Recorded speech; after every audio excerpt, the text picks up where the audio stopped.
Hey guys, welcome to the Zentaray Anime Podcast, episode 4. And since I left the last episode, like the start of this season actually, this past season, I've moved to a whole new place. I got a job now. It's been crazy. Haven't really been in the mindset to make videos. But I did want to talk about some stuff that I didn't get to finish before. So I meant to do a video, or not a video, but this podcast on ReLife. So I'm gonna start with ReLife. I'll talk about a show from last season, and I'll talk about the badminton show. I thought that was pretty interesting. So with ReLife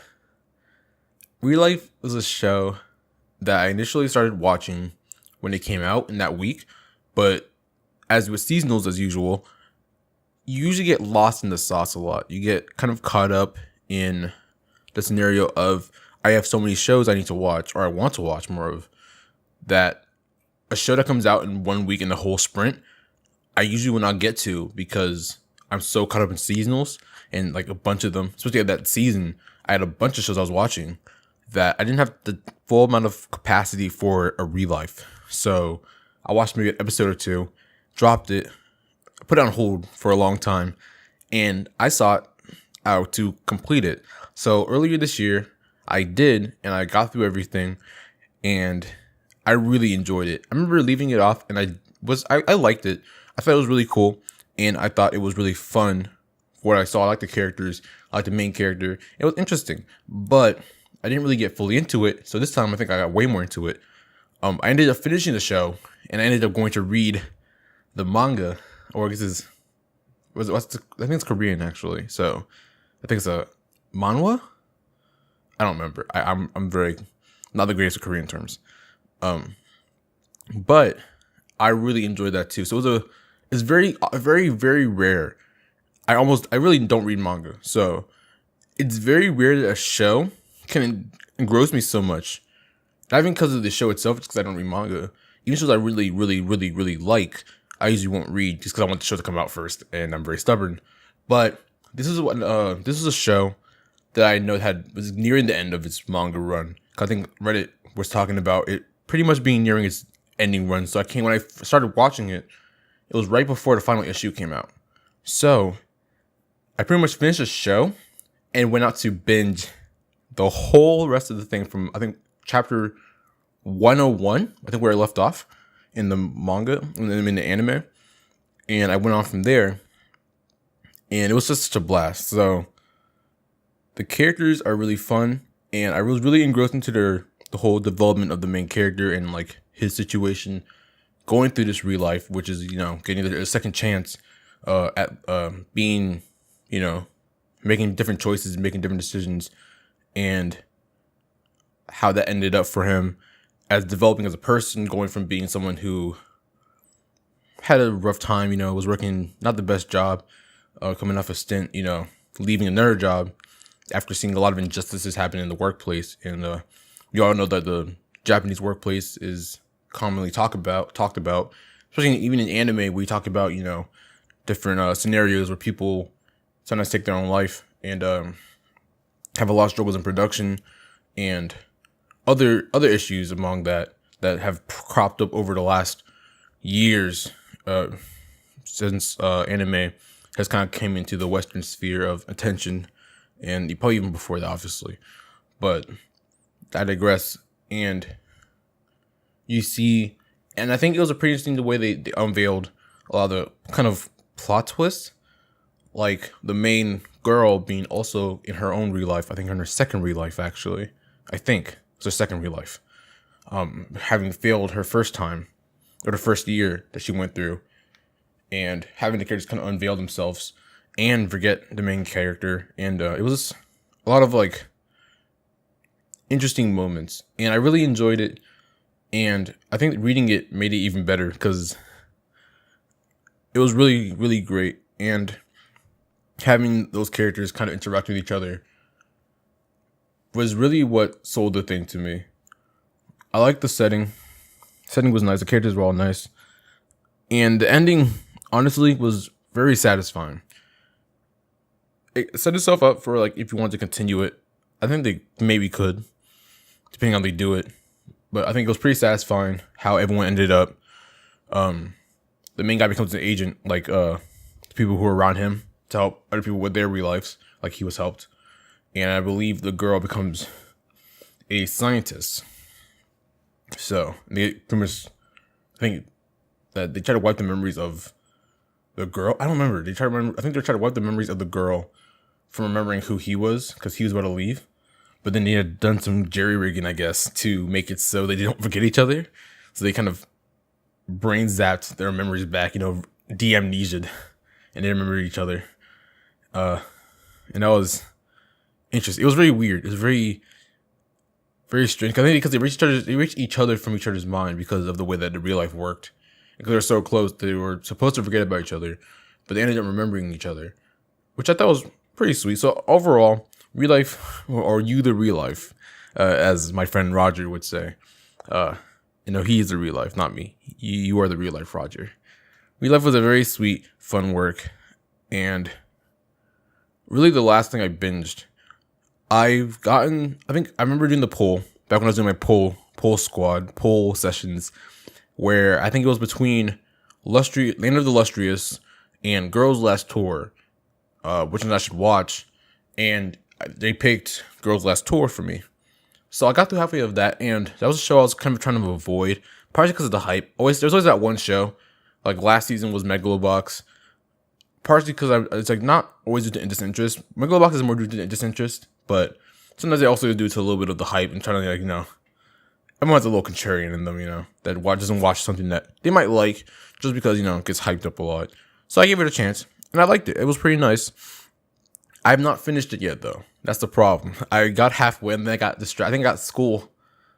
End of school happened, and then I haven't gone back to it because I'm really bad at getting back to backlogs. I just see the backlog I have, but I'm really good at picking up seasonals. So, yeah, I'm really good at picking up seasonals. Unfortunately, or fortunately, depending on who you ask. Probably you see more unfortunates than fortunates. If you see my backlog, you'd be like, "What the hell?" Zentagon, you need to go fix your shit. But I digress. Girls Last Tour was pretty. I love the atmosphere. It was actually pretty actually. And the characters work well off each other. They have a good balance, and I think there's a good amount of calming factors, even in this like kind of post-apocalyptic. Not apocalyptic actually. It's like post-war. I guess it's kind of apocalyptic war. I don't know. But in this post-war society, I think that they did a really good job at establishing this kind of atmosphere and a kind of mood that is even in the knowledge of what has happened, and even in the knowledge of what the characters are having to go through to survive. There's still a calming factor to it, and the characters exuberate, characters demonstrate this eerie sense of like, I guess, childlike and like relationship wise, this atmosphere and mood that you would think that nothing is, that things are going wrong, but it feels like nothing's going wrong. And I think it's a testament to the show and its great setting of atmosphere and great writing and great scenario in general. I do think there's a lot of good things, especially in the opening, ending. Remember, the one highlight for the show for me was the moment where they're under the rain and they have all the glasses and they make a song.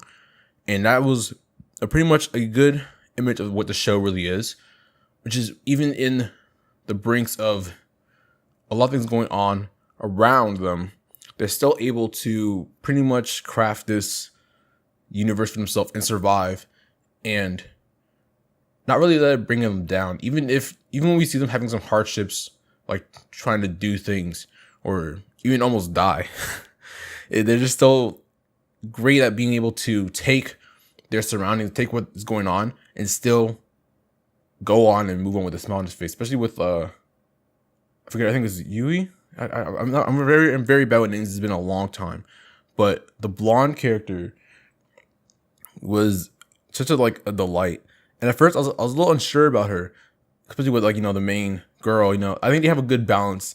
You have the main girl and her being very serious, but I think that having the lighthearted character that they do helps to kind of offset the bleakness and the sadness and very dreariness of the surroundings, because the surroundings are very like white, very like mechanical, very like, there's a lot of snow sometimes in some parts of the show, and they go kind of higher and higher. But early on, it's a very bleak, very dark, very mechanical, very you can tell it's been a big event happening. It's just very bleak society surroundings, and the blonde girl does a really good job of uplifting and swinging the events to make it not feel so dour.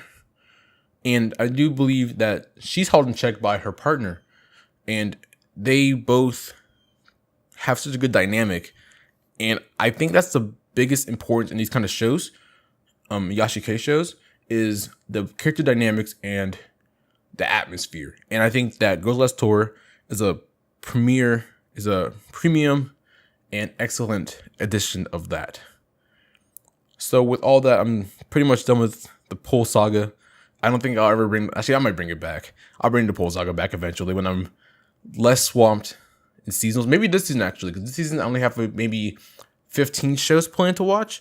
Unless somehow I get a bunch more, I don't think I'll have that much seasonal stuff to watch. So this might be a great season to catch up on a lot of my backlog that I've been avoiding. And I'm really sorry for it. And I hope you guys never see my backlog list, because you might cry how much things I've not caught up on. But, it is what it is. We'll get to it. But I'm going to touch on pretty much the one show I've seen from this season, which is, I think, Hanebado, which is the badminton show. It's Hanebado. I'm bad at pronunciation. Anyways, I thought that the opening was very great when I saw it, before I saw the episode. And I think the episode pretty much matches it. It starts off kind of slow, which isn't a detriment or a good thing. It's just an establishing episode, pretty much. We get like a glimpse of the two main characters, I guess, seeing one character enter high school and character pretty much suffering the defeat at the hands of a other school person who is joining the school, which is the other main character, of course, right? Who is giving up on badminton. Well, she's pretty much driving herself to kind of do really well at badminton because she's beating herself up and she's taking it out on everyone else, pretty much. Very bad attitude, but you can see the passion she has for badminton and the pain that she's been suffering and her lack of, maturity and age to kind of gracefully take these events at face value and take them at hand. And seeing the other girl's reluctance and not understanding, having this talent, having this amazing talent, and not really having the passion or the, not really knowing what to do with, not knowing what to do with herself, not really knowing who she is, why she's doing it, kind of like the robot, but trying to understand herself. So I think both characters will have a lot of places to grow. And I think when I watched this show and I saw it, I was thinking of a more technical, maybe a little more different sort of scorching ping pong girls kind of dynamic with the main characters. So we'll see how they kind of bounce off each other and how they develop each other, and if they'll be able to grow. Because I think this could be an interesting show, and it's a kind of show that I really gravitate towards in terms of sports shows, which is kind of the rivalry, kind of the very story driven. So I'm excited for this show, and I really hope it will stay consistently well animated, really nice, and have a great story to match it. But that's all I think I've seen this season. I don't think I've seen that much other than that. The episode of Build Divers today, which is a running show from this next season, was pretty much, I think, more of a kind of a recap episode, kind of setting up the next era, the next part of Build Divers, which I think will go into, I guess, touching from the endings preview, might be touching more on who Sarah is, because that's I thought they were going to end the show, so I wasn't sure how they're going to touch on Sarah, because Sarah's a very questionable entity we never see in real life. We see every other character in real life, but we never see Sarah, so I don't know what or who she is exactly. So I'm going to have to touch on that, and we'll just see how they end the show, because I think the first half was a great show, probably my top 10 of last season, but we'll see if the second half can match that level of intensity without having, since they've finished that conflict and they've gone through that game and them aims. So we'll see. And then, of course, Gunwich on. That's something I'll talk about in the future, I think, in a video. The show I really like. No one really watches it. But hopefully after I talk about it, people will watch it. I think it's a good show. And the episode was very cute this week as well. And I think finally, what other show that came on? I can't remember anything else. Yeah, I think that's pretty much it for this season so far. I'm looking forward to seeing these shows debut over the next week. And luckily I have some downtime now. So I have to watch a few more shows here and there like Gegege no Kitaro and Akatsu Friends. But other than that, I'm pretty much caught up. It's pretty great. So I'm looking forward to this season, as I said before. I have a few shows. Hopefully I can get back to the backlog. I need to knock out Nichijou for sure first. That's my number one first to knock out. I'm like halfway through it. I'm slowly typing it away. I'll be done with it soon. It's gonna be great. But yeah, I look forward to hopefully more podcasts. Hopefully I can have a video on the main channel soon. I've been kind of struggling with motivation, dealing with, just my usual dips, as you can usually tell as somebody who's been following my channel for a while, or if you haven't. But I've always been kind of inconsistent with like upload schedules, which I think hurt my growth over the last 2 years. But I want to hopefully have something out and, kind of assess where I'm trying to go with everything and assess, how my life is moving forward. But I hope to have something for you guys at some point on a show I really like. So keep a lookout for it. And I hope to see you guys on the podcast maybe next week. Hopefully when the season gets more stuff to talk about and I have more to talk about, we'll come back and we'll meet again. But it's Zentagon. I'm signing off. I will see you guys again soon. Thank you for tuning in. Peace.